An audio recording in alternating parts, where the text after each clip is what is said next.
ما فکر میکنم که فرار در قاموس مقاومتگران نیست. اگر اونا فرار میکردن در روز اول تمام شرایط را داشتن فرار میکردن.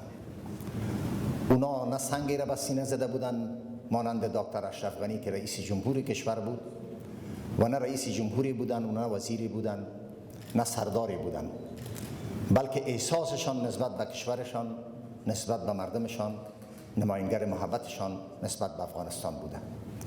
همرولای صالح دوامدار با اونا در ارتباط هستند.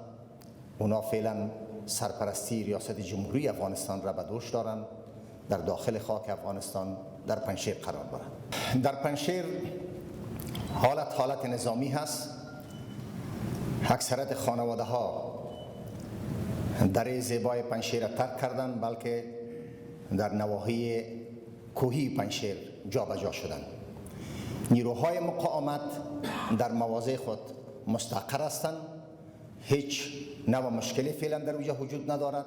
من باور دارم که با گذشت زمان طالبان خود فهمیدن که دره پنجشیر خیلی یک دره هست و در برابر تهاجم بیگانه چطور میتونه که مقاومت بکنند.